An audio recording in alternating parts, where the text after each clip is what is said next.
Sa ibang balita, tiniyak ni Justice Secretary Laila De Lima ang patas na investigasyon ukol sa 10 billion peso sa pork barrel scam. Ipinagito ng kalihim kasunod ng kanilang paghahain na ikalawang formal na reklamo laban sa mga sangkot sa naturang anomalya. Ang report mula kay Noel Perfecto.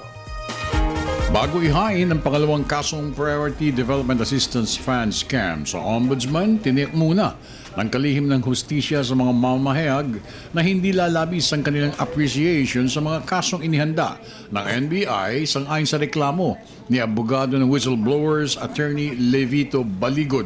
Just like the first batch of PDAF cases, ang complainants dito ay NBI and Attorney Levito Baligod. So we have 7 former congressmen being charged along with their co-conspirators, including their alleged agents or representatives or the ones who would receive the kickbacks on their behalf.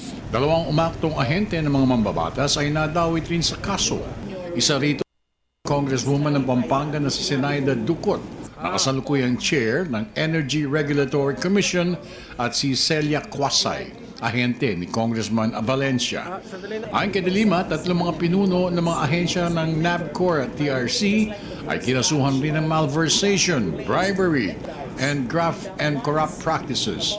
Kinilala ni De Lima ang mga ito na sina Dennis Cunanan, Director General ng TRC, Allen Havillana, dating Pangulo ng NABCOR, at dating Director General ng TRC na si Antonio Ortiz. One of them happens to be a former congresswoman of Pampanga and now the chair of the Energy Regulatory Commission. That is former Congresswoman Zenaida Ducot, who, according to our whistleblowers, was the agent of the 6 out of the 7 former lawmakers who are included in this second batch. Maliban sa dalawang dating opisyalis ng Napoles NGOs at 7 mga iba pang mga opisyalis ng NABCOR at TRC, pinakasuhan na rin ni Secretary De Lima ang 10 mga NABCOR resident COA auditors for deliberately failing to properly audit anomalous transactions sangkot sa usapin. Pati ang dalawang resident COA auditors ng TRC na sina Jerry Calayan at Sylvia Montes ay kinasuhan na rin. Ayon kay NBI OIC Luigi De Lemos, lahat ng kasong inihain nila ay base sa ebidensya at testimonya na binigay ng mga saksi at whistleblowers. Ayun ang criteria, yun yung standard na binatayan ng investigasyon, yung sinabi ni Secretary.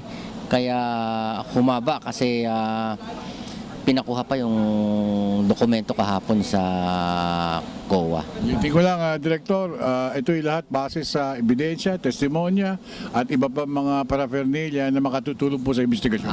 Base sa ebidensya po lahat itong ating rekomendasyon at investigasyon.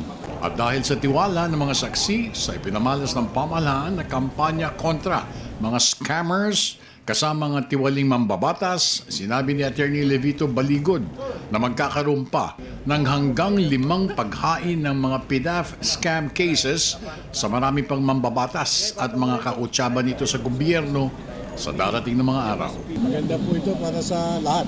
Para sa bayan at para makapagbigay tayo ng, yung sambayanan ay makapagbigay ng warning sa ating mga halal na opisyal na pinagkakatiwala. Sana naman, wag nang maulit ito. Sir, may susunod pa ng mga Meron. batches? Ilan pa po? Mga hanggang 5 batches. Para sa Telebisyon ng Bayan, ako naman si Noel Perfecto.